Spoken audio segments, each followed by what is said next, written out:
ప్రపంచ వాతావరణ కార్యాచరణలో ఒక కొత్త చాప్టర్ మొదలైందనే చెప్పాలి. ఇకపై కేవలం హామీలు, ప్రతిజ్ఞలు మాత్రమే కాదు, అసలు సిసలైన ప్రగతి, ఆచరణ, దాని గురించే మాట్లాడబోతున్నాం. అసలీ మార్పు ఎలా వస్తోంది? దీని వెనుకున్న కథేంటి? పదండి, ఈరోజు అదంతా వివరంగా చూసేద్దాం. అయితే ఈ మార్పుకి అంతటికీ మూలమేంటి? అదేనండి, పారిస్ ఒప్పందం. మనందరికీ గుర్తుంది కదా, సరిగ్గా 10 ఏళ్ల క్రితం ప్రపంచ దేశాలన్నీ కలిసి ఒక హిస్టారిక్ అగ్రిమెంట్ చేసుకున్నాయి. అంతా బాగానే ఉంది, కానీ అసలైన ప్రశ్నొకటి మిగిలిపోయింది. 10 ఏళ్ల తర్వాత ఇప్పుడు ఆ ఒప్పందం నిజంగా పనిచేస్తోందా? అనుకున్న లక్ష్యాలను మనమేమైనా చేరుకుంటున్నామా? ఇది చాలా పెద్ద ప్రశ్న. ఈ 10 ఏళ్ల జర్నీని పూర్తిగా అర్థం చేసుకోవాలంటే మనం కాస్త టైంలో వెనక్కి వెళ్ళాలి. దీనికి పునాది పడింది 1992లో జరిగిన రియో ఎర్త్ సమ్మిట్లో. తర్వాత 2015లో ప్యారిస్లో ఒక పెద్ద టార్గెట్ పెట్టుకున్నాం. ఇక ఇప్పుడు 2025 బెలెంలో జరిగిన COP30 సమావేశంతో ఈ కథ మొత్తం ఒక పెద్ద టర్నింగ్ తీసుకుంది. ఇక్కడ్నుంచే అసలు సిసలైన యాక్షన్ మొదలైంది. ఒక్కసారి గుర్తు చేసుకుందాం, అసలు ఈ ప్యారిస్ ఒప్పందమేంటి? సింపుల్గా చెప్పాలంటే ఇది ప్రపంచ దేశాలన్నీ కలిసి చేసిన ఒక ప్రామిస్, ఒక లీగల్ ప్రామిస్.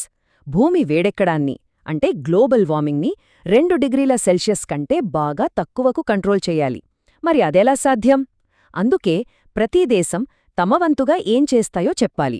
ఆ ప్లాన్స్ని మనం నేషనలీ డిటర్మిన్డ్ కాంట్రిబ్యూషన్స్ లేదా షార్ట్గా NDCs అంటాం. ప్రతి 5 ఏళ్లకొకసారి ఈ ప్లాన్స్ని రివ్యూ చేసుకుంటూ మరింత బెటర్గా ముందుకు వెళ్లాలన్నదే ఈ ఒప్పందం. అయితే ఇక్కడో విషయముంది. కేవలం ప్లాన్స్ పేపర్ మీద పెడితే సరిపోదు కదా, వాటిని యాక్షన్లో పెట్టాలి, అవునా? సరిగ్గా ఇక్కడే బెలంలో జరిగిన COP30 మీటింగ్ చాలా కీలకంగా మారింది. ఇక చాలు ఈ లక్ష్యాల గురించి మాట్లాడటం, వాటిని ఎలా అమలు చెయ్యాలి అనే దానిపై ఫోకస్ చేద్దాం అని నిర్ణయించారు. దీనికే బెలం ఇంప్లిమెంటేషన్ పుష్ అని పేరు పెట్టారు. ఈ కొత్త స్ట్రాటజీకి గుండెకాయ లాంటిది గ్లోబల్ ముట్రా ఒప్పందం. ముట్రా అంటే కలిసికట్టుగా పనిచేయడం, సామూహిక కృషి. ఇంతకుముందు ఏ మీటింగ్ చూసినా ఇంకా పెద్ద టార్గెట్లు, కొత్త కొత్త ప్రామిసెస్, వీటి గురించే డిస్కషన్. కాని ఇప్పుడు సీన్ మారింది. ఇప్పుడు ఫోకస్ అంతా దేన్మీదంటే ఇచ్చిన మాటను నిలబెట్టుకోవడం, ఆల్రెడీ ఒప్పుకున్న పనుల్ని పూర్తి చేయడం, అందరూ కలిసి ముందుకు వెళ్లడం. ఇదే ఇప్పుడు మెయిన్ పాయింట్. సరే, మాటల్ని చేతల్లోకి మార్చాలంటే ఏం కావాలి? అన్నింటికంటే ముఖ్యంగా డబ్బు. అవును, చాలా డబ్బు. ఇక్కడే మన ముందుకొస్తున్న ఈ నంబర్ $125 బిలియన్. బామ్మో, ఇంత పెద్ద మొత్తంతో అసలేం చేయబోతున్నారు? ఆ డబ్బుతోనే ఈ ట్రాపికల్ ఫారెస్ట్స్ ఫరెవర్ ఫెసిలిటీ అంటే TFFను ఏర్పాటు చేశారు. చెప్పాలంటే ఇది నిజంగా ఒక అద్భుతమైన ఐడియా. చూడండి, ప్రపంచంలో ఉన్న ట్రాపికల్ ఫారెస్ట్లను కాపాడటానికి ఇదొక పర్మనెంట్ ఫండ్. గవర్నమెంట్లు, ప్రైవేట్ ఇన్వెస్టర్ల దగ్గర్నుంచి డబ్బులు పోగేసి ఎవరైతే తమ అడవులను బాగా కాపాడుకుంటున్నారో ఆ 74 దేశాలకి డబ్బులిస్తారు. ఇక్కడ బ్యూటీ ఏంటంటే అంతా చాలా ట్రాన్స్పరెంట్గా ఉంటుంది. శాటిలైట్ డేటాతో మానిటర్ చేస్తారు. అంతేకాదండోయ్, వచ్చే డబ్బులో కనీసం 20% నేరుగా అక్కడి ఆదివాసీ ప్రజలకే వెళ్తుంది. ఎందుకంటే అడవులను కాపాడేది వాళ్లే కదా. ఈ గొప్ప ప్రయత్నంలో మన భారతదేశం కూడా ఒక అబ్జర్వర్గా చేరింది. ఓకే, గ్లోబల్ లెవెల్లో జరుగుతున్న ఈ ప్రయత్నాల్లో ఇండియా పాల్పంచుకోవటం ఒకెత్తైతే, మన దేశం స్వంతంగా తన వాతావరణ లక్ష్యాల విషయంలో ఎంత సీరియస్గా ఉందో చూద్దాం. అసలు యాక్షన్ గ్రౌండ్ లెవెల్లో ఎలా ఉందో ఒకసారి చూసేద్దాం. మన దేశం తన క్లైమేట్ యాక్షన్ ప్లాన్కి ఒక మంచి పేరు పెట్టింది, పంచామృతం. అంటే 5 లక్ష్యాలు. 2022లో మనం ప్రపంచానికి చెప్పిన ఈ ప్లాన్లో చాలా కీలకమైన పాయింట్సున్నాయి.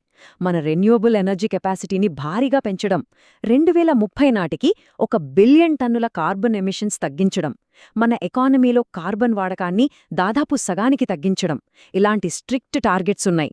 వీటితో పాటే 2070 నాటికి నెట్ జీరో సాధించాలనే ఒక లాంగ్ టర్మ్ గోల్ కూడా పెట్టుకున్నాం. అయితే ఇవన్నీ కేవలం పేపర్ మీదున్న ప్రామిసెస్ మాత్రమే కాదండోయ్. అసలు విషయం ఏంటంటే ఇండియా ఇప్పటికే ఒక మేజర్ టార్గెట్ని డెడ్లైన్ కంటే చాలా చాలా ముందే పూర్తి చేసింది.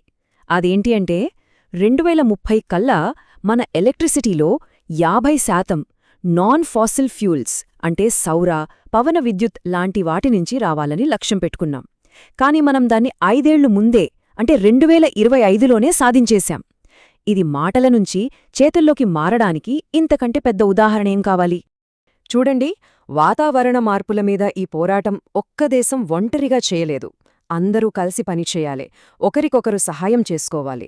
మరి ఈ సహకారానికి కొత్త కొత్త దారులు ఎలా పుట్టుకొస్తున్నాయో చూద్దాం. ముఖ్యంగా ఈ కార్బన్ క్రెడిట్స్ అనే కాన్సెప్ట్ ఈ ప్రగతిలో ఒక కొత్త మోడల్గా ముందుకొస్తోంది. దీనికి బెస్ట్ ఎగ్జాంపుల్ ఈ జాయింట్ క్రెడిటింగ్ మెకానిజం, షార్ట్గా JCM. దీని కాన్సెప్ట్ చాలా సింపుల్. ఒక డెవలప్డ్ కంట్రీ మనలాంటి ఒక డెవలపింగ్ కంట్రీలో గ్రీన్ టెక్నాలజీ కోసం ఇన్వెస్ట్ చేస్తుంది. ఆ కొత్త టెక్నాలజీ వల్ల ఎంత కార్బన్ ఎమిషన్స్ తగ్గాయో లెక్కిస్తారు కదా. ఆ తగ్గిన ఎమిషన్స్ని క్రెడిట్స్ లాగా మార్చి 2 దేశాలు పంచుకుంటాయి. దీనివల్ల ఇద్దరికీ మంచిదే, ఇద్దరూ తమ క్లైమేట్ టార్గెట్స్ని రీచ్ అవ్వచ్చు. అసలు ఈ JCM అనే ఐడియా ఎక్కడ్నుంచి వచ్చింది? ఇది ప్యారిస్ ఒప్పందంలో భాగమే. ఆ అగ్రిమెంట్లో ఆర్టికల్ 6 అని ఒకటుంది. అది పూర్తిగా దేశాల మధ్య సహకారం గురించే చెబుతుంది. అందులో రకరకాల దారులున్నాయి. వాటిలో ఆర్టికల్ 6.2 ప్రకారం 2 దేశాలు డైరెక్ట్గా ఒకరితో ఒకరు ఒప్పందం చేసుకుని ఈ కార్బన్ క్రెడిట్స్ మార్కెట్ని వాడుకోవచ్చు. అదే ఈ JCM. ఇండియా, జపాన్ మధ్య జరిగిన డీల్ దీనికి పర్ఫెక్ట్ ఎగ్జాంపుల్. ఇది ఎలా పనిచేస్తుందంటే, ఫస్ట్, జపాన్ కంపెనీలు మన దేశంలో లేటెస్ట్ గ్రీన్ టెక్నాలజీలో ఇన్వెస్ట్ చేస్తాయి. సెకండ్, ఈ కొత్త టెక్నాలజీ వల్ల ఇండియాలో గ్రీన్ హౌస్ గ్యాస్ ఎమిషన్స్ తగ్గుతాయి. థర్డ్, అలా తగ్గిన ఎమిషన్స్ నుంచి వచ్చిన కార్బన్ క్రెడిట్స్ని ఇండియా, జపాన్ 2 షేర్ చేసుకుంటాయి. చూసారా, ఇది ఒక విన్-విన్ సిచ్యువేషన్.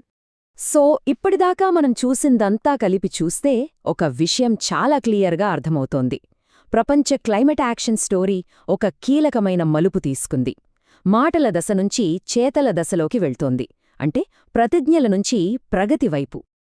సింపుల్గా ఒక అనాలజీతో చెప్పాలంటే, ప్యారిస్ ఒప్పందంతో మనం ఒక ఇల్లు కట్టడానికి కావాల్సిన బ్లూ ప్రింట్, అంటే ఒక రూల్ బుక్ తయారు చేసుకున్నాం. ఇప్పుడు బెలెంతో మనం ఏం చేస్తున్నామంటే, ఆ బ్లూ ప్రింట్ని చేతిలో పట్టుకుని TFF, JCM లాంటి కొత్త టూల్స్తో అసలసిసలైన ఇంటి నిర్మాణాన్ని మొదలుపెట్టాం. పునాదులు వేయడం అయిపోయింది, ఇప్పుడు గోడలు కడుతున్నామన్నమాట. సో ఇప్పుడు ప్రపంచం ముందు ఒక యాక్షన్ ప్లాన్ ఉంది. దాన్ని అమలు చేయడానికి కావలసిన టూల్స్ కూడా ఉన్నాయి. అంతా సిద్ధంగా ఉంది. కానీ అసలు సిసలైన చివరి ప్రశ్న ఒక్కటే మిగిలి ఉంది. ఆ ప్లాన్ని పట్టుదలగా అమలు చేసే సంకల్పం, ఆ విల్ పవర్ మనలో ఎంత బలంగా ఉంది? ఈ మార్పును మనందరం కలిసి నిజంగా ముందుకు తీసుకెళ్లగలమా? ఆలోచించాల్సిన విషయం.